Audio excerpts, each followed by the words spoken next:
الحمد للہ وکفا وسلام علی عبادہ الذین اصطفیٰ اما بعد اعوذ باللہ من الشیطان الرجیم بسم اللہ الرحمن الرحیم یا ایہا الذین آمنوا کتب علیکم الصیام کما کتب علی الذین من قبلکم لعلکم تتقون۔ عن ابن عمر رضی اللہ تعالی عنہما قال قال رسول اللہ صلی اللہ علیہ وسلم بنی الاسلام علی خمس شہادت ان لا الہ الا اللہ وان محمد رسول اللہ واقام الصلاة وایتاء الزکاة والحج وصوم رمضان او کما قال صلی اللہ علیہ وسلم اللہم صلی علی محمد وعلی آل محمد کما صلیت علی ابراہیم وعلی آل ابراہیم انک حمید مجید۔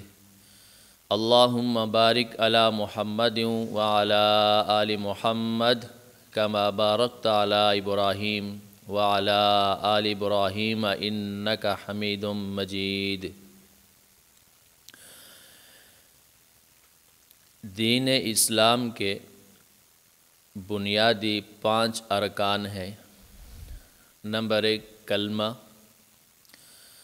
نمبر 2 نماز، نمبر 3 زکوٰۃ، نمبر 4 حج، نمبر 5 رمضان المبارک کے روزے۔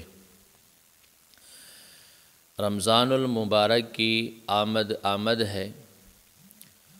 رمضان المبارک کا مہینہ بہت ہی بابرکت ہے۔ اس مہینے کے اندر 2 عبادات زائد کی جاتی ہیں۔ نمبر 1 دن کا روزہ، نمبر 2 رات کی 20 رکعت تراویح۔ روزہ ایک ایسی عبادت ہے جب سے اللہ رب العزت نے حضرت انسان کا سلسلہ جاری فرمایا، یعنی حضرت آدم علیہ السلام سے، تو روزہ بھی اسی وقت سے فرض ہے۔ جس طرح ہماری امت محمدیہ پر روزہ فرض ہے، تو سابقہ امتوں یعنی حضرت آدم علیہ السلام سے لے کر حضرت عیسیٰ علیہ السلام تک تمام انبیاء اور امتوں پر بھی روزہ فرض رہا ہے۔ نبی کریم صلی اللہ علیہ وسلم مکہ المکرمہ میں رہے۔ اعلان نبوت کے بعد 13 سال کی آپ کی زندگی مکی زندگی ہے۔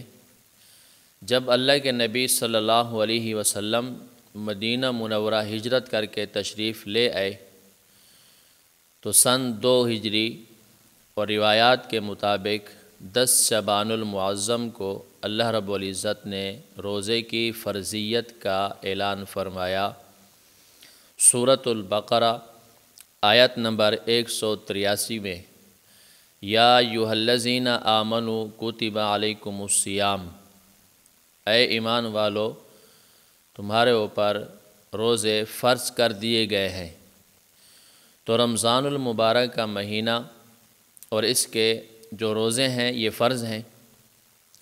حضرت آدم علیہ السلام سے یہ روزوں کی فرضیت آ رہی ہے، اور ہماری امت پر بھی سن 2 ہجری میں روزے کی فرضیت اور مشروعیت بیان ہوئی ہے۔ حضرت آدم علیہ السلام پر ایام 20 یعنی چاند کی 13، 14 اور 15 تاریخ کے روزے فرض تھے۔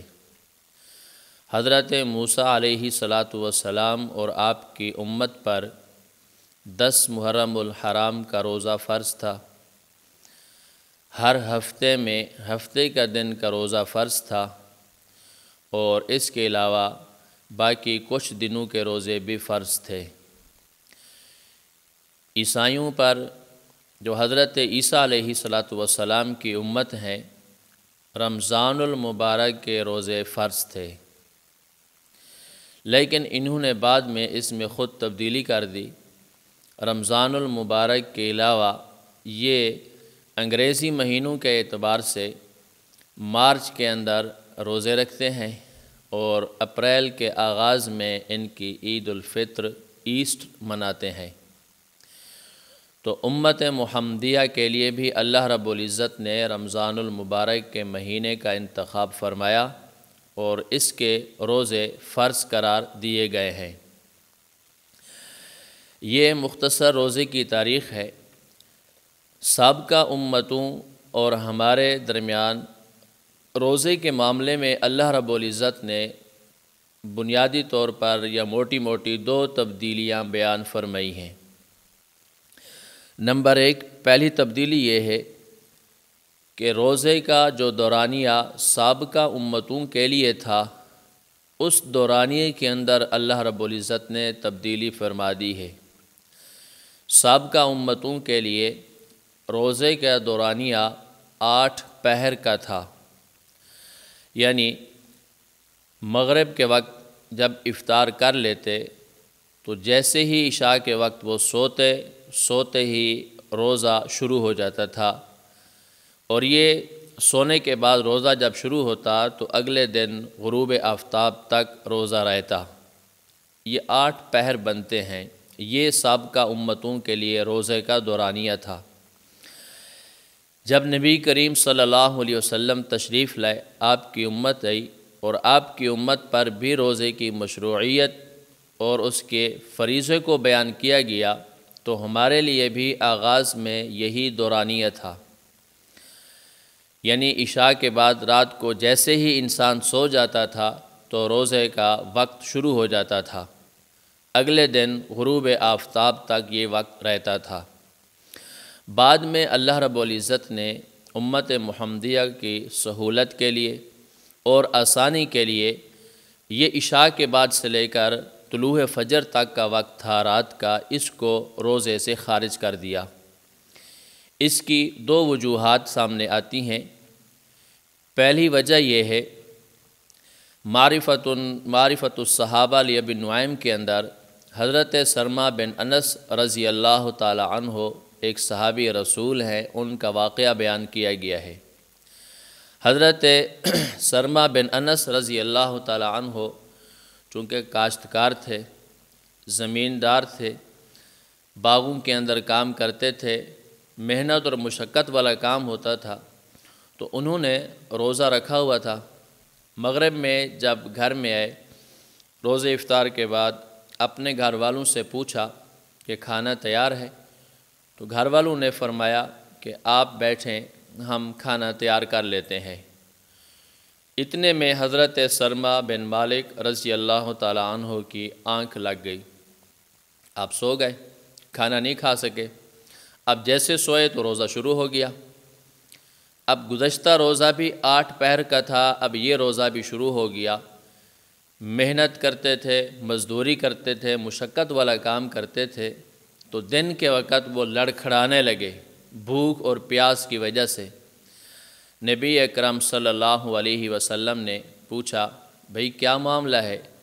تو حضرت سرما بن انس رضی اللہ تعالی عنہ نے یہ اپنا پورا واقعہ بیان فرما دیا۔ ادھر ایک دوسرا واقعہ بھی پیش آیا۔ حضرت عمر رضی اللہ تعالی عنہ جب عشاء کے بعد سو گئے، رات کے کسی حصے میں ان کی آنکھ کھلی تو وہ اپنی اہلیہ کے پاس چلے گئے۔ حالانکہ اس وقت روزہ شروع ہو چکا تھا، تو گویا روزے کی حالت میں وہ اپنی اہلیہ کے پاس چلے گئے اور صبح کو نبی کریم صلی اللہ علیہ وسلم کی مجلس میں حاضر ہوئے تو بڑے حسرت اور افسوس کے ساتھ اپنے قصور کا اور گناہ کا اعتراف کیا کہ رات کو یہ مجھ سے معاملہ ہو گیا ہے اپنے گھر والوں کے ساتھ۔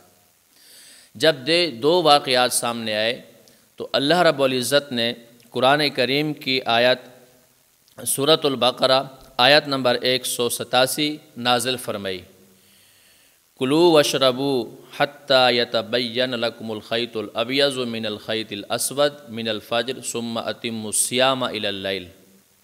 اس آیت کا مفہوم یہ ہے، اللہ رب العزت نے روزے کو رات کا جو دورانیہ تھا، اس رات کے دورانیے کو روزے سے خارج کر دیا بھی اب روزہ شروع ہوگا طلوع فجر سے لے کر غروب آفتاب تک۔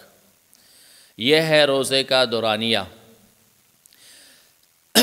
اللہ رب العزت نے یہ امت محمدیہ کے اوپر بہت بڑا کرم اور فضل فرمایا کہ روزے کا دورانیہ کم فرما دیا ہے۔ یہ پہلی تبدیلی ہے۔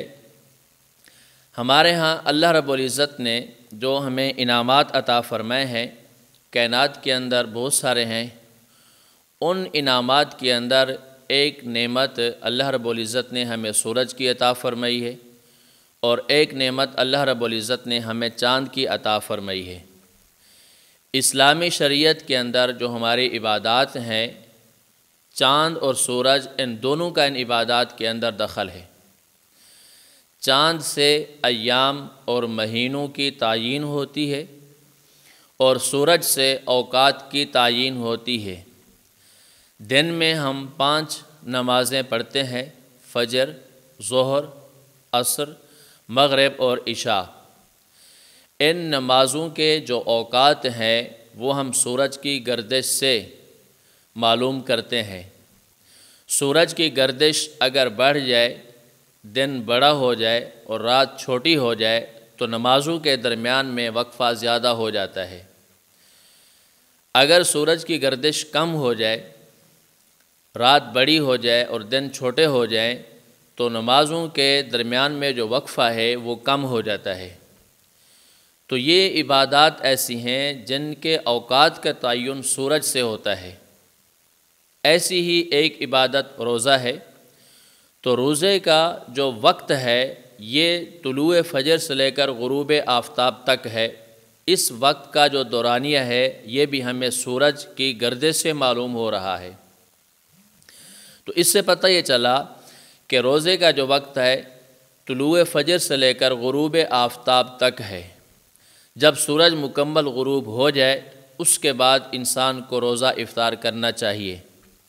بعض لوگ ایسے ہیں جو سورج کے مکمل غروب ہونے سے پہلے پہلے افطار کر دیتے ہیں اور لوگوں کو اس کی ترغیب بھی دیتے ہیں۔ تو میں آپ سے یہ درخواست کروں گا کہ ایسے لوگوں کی بات کو بالکل نہ مانیں۔ انسان صبح طلوع فجر سے بھوکا پیاسا رہتا ہے، روزے کی عبادت کرتا ہے، اور شام کو آخری لمحات میں آ کر غروب سے 1 منٹ پہلے وہ روزہ افطار کر لیتا ہے، تو ایسے بندے کا روزہ نہیں ہوگا۔ سورج کو مکمل غروب ہونے دیں اور اس کے بعد روزہ افطار کریں۔ تو یہ جو عبادات ہیں، روزہ ہے، نماز ہے، ان کے اوقات ہمیں سورج سے معلوم ہوتے ہیں۔ چاند کا فائدہ یہ ہوتا ہے کہ اس سے دنوں کی تعیین ہوتی ہے، اس سے مہینوں کی تعیین ہوتی ہے۔ مہینوں کی تعیین کہ یہ رمضان المبارک کا مہینہ ہے، شعبان کا مہینہ ہے، رمضان کے بعد شوال آ رہا ہے، ذوالقعدہ آ رہا ہے۔ تو یہ مہینوں کا جو معلوم ہے یہ ہمیں چاند سے ہو رہا ہے۔ ایسے ہی دنوں کی تعیین بھی چاند سے ہوتی ہے۔ جب شعبان المعظم کی آخری تاریخ ہوگی 29 یا 30، اور اس کے بعد مغرب کے ٹائم ہمیں رمضان المبارک کا چاند نظر آئے گا، تو اس سے رمضان المبارک کا مہینہ شروع ہو جائے گا۔ اگلا دن پہلا روزہ ہوگا۔ ایسے ہی دنوں کی تعیین بھی اس سے ہوتی ہے کہ رمضان کے اندر جب روزہ رکھا جاتا ہے، تو یہ کون سا روزہ ہے؟ 5واں روزہ ہے تو یہ چاند سے پتہ چلا۔ 27واں روزہ ہے، یہ چاند سے پتہ چلا۔ تو چاند سے دنوں کی تعیین بھی ہوتی ہے اور مہینوں کی تعیین بھی ہوتی ہے۔ تو یہ پہلی تبدیلی تھی جو اللہ رب العزت نے امت محمدیہ کے روزے میں فرمائی کہ روزے کا دورانیہ جو پہلے 8 پہر کا تھا، اب اس کا دورانیہ کم کر کے اللہ رب العزت نے طلوع فجر سے لے کر غروب آفتاب تک اس کے دورانیے کو بیان فرمایا ہے۔ یہ پہلی تبدیلی تھی۔ دوسری تبدیلی یہ ہے اس کے اندر، عیسائیوں پر بھی اللہ رب العزت نے رمضان المبارک کا مہینہ، یہ جو روزے ہیں، فرض کیے تھے۔ عیسائیوں نے اپنی سہولت کے لیے اس کو تبدیل کر کے مارچ میں لے گئے۔ مارچ کے مہینے میں وہ روزے رکھتے تھے اور اپریل کے آغاز میں وہ اپنی عید الفطر مناتے تھے، اور اس کے ساتھ مزید وہ 20 روزوں کا اور بھی اضافہ کرتے تھے۔ یہ جو تبدیلی ہم نے کی ہے تاکہ اس کا کفارہ ہو جائے، تو اللہ رب العزت نے ہمارے لیے یہ دوسری تبدیلی یہ فرمائی کہ رمضان المبارک کے روزے جس طرح پہلے ہوتے تھے تو ہمارے لیے بھی وہی مہینہ متعین فرما دیا کہ اس رمضان المبارک کے مہینے میں روزے رکھنے ہیں۔ ہمارے روزے رمضان المبارک میں ہوتے ہیں۔ نبی کریم صلی اللہ علیہ وسلم جب ہجرت کر کے مکہ سے مدینہ تشریف لائے تو سن 2 ہجری کو اللہ رب العزت نے قرآن کریم کی یہ آیت سورۃ البقرہ آیت نمبر 187 نازل فرمائی، 183 نازل فرمائی۔ اس کے اندر روزے کی فرضیت کو بیان کیا گیا ہے۔ یہ ہمارے لیے تبدیلی بیان فرمائی ہے، یہ دوسری تبدیلی ہے۔ تو امت محمدیہ اب رمضان المبارک کے روزے رکھتے ہیں، ان میں کسی قسم کی کوئی تبدیلی نہیں کرتے، یعنی رمضان کے علاوہ کسی اور مہینے میں لے جائیں۔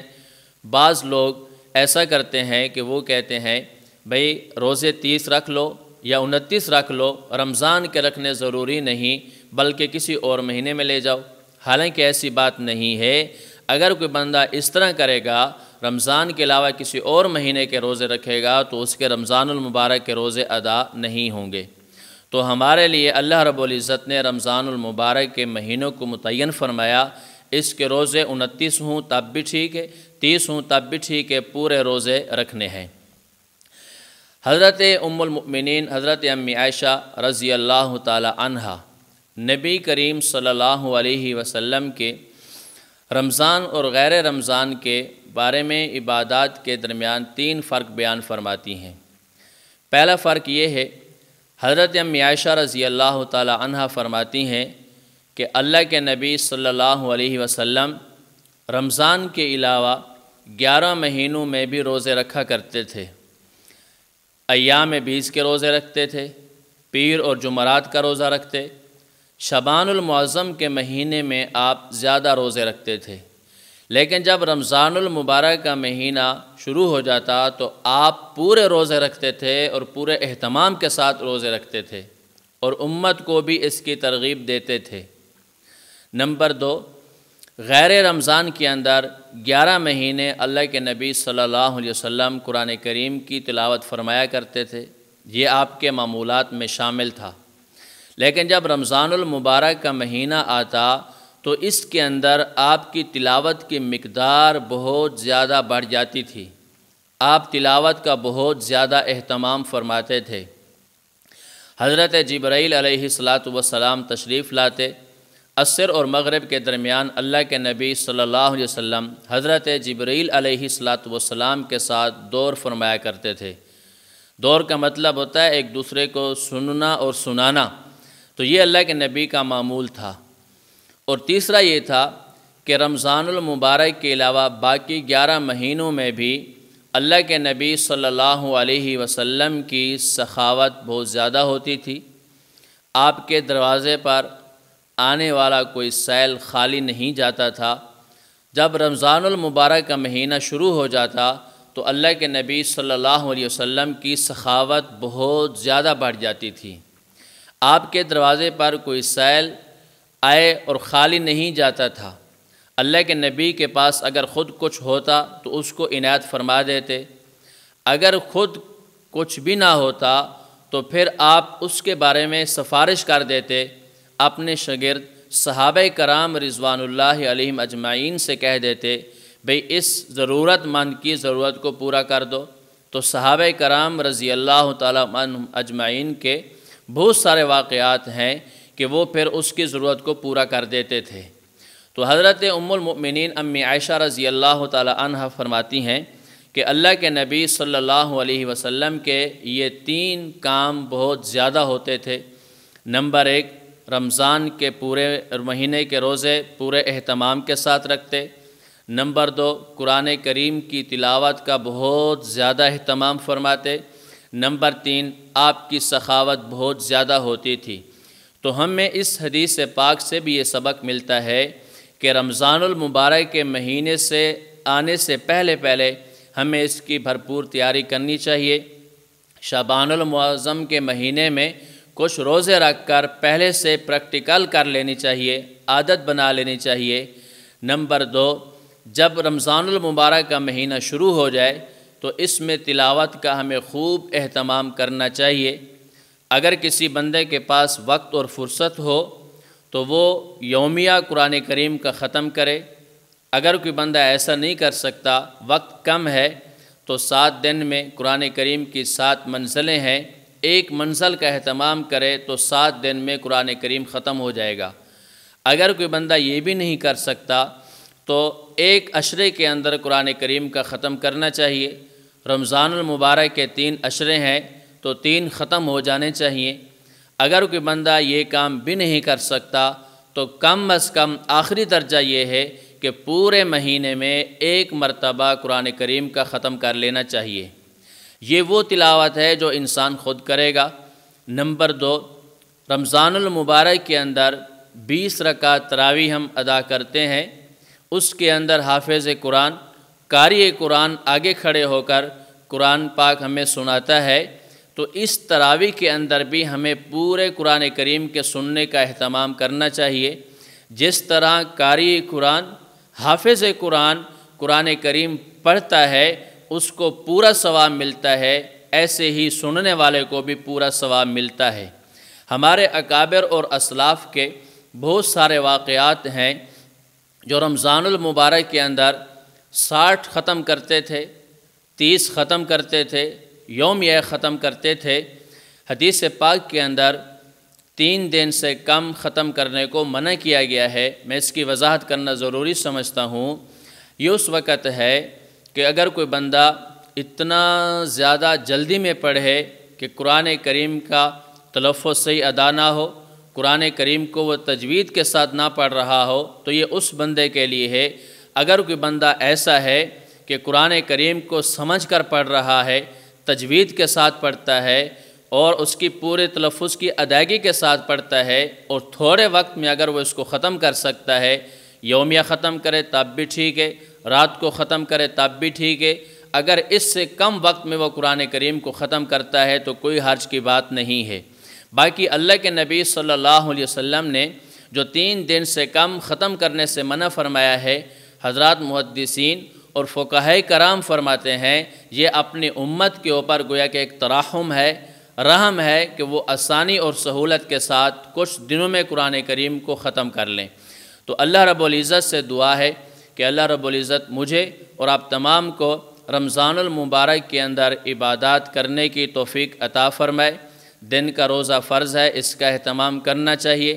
رات کی نماز نوافل میں ایک نماز تراویح ہے، 20 رکعت تراویح پڑھنے کا ہمیں اہتمام کرنا چاہیے۔ وآخر دعوانا ان الحمد للہ رب العالمین۔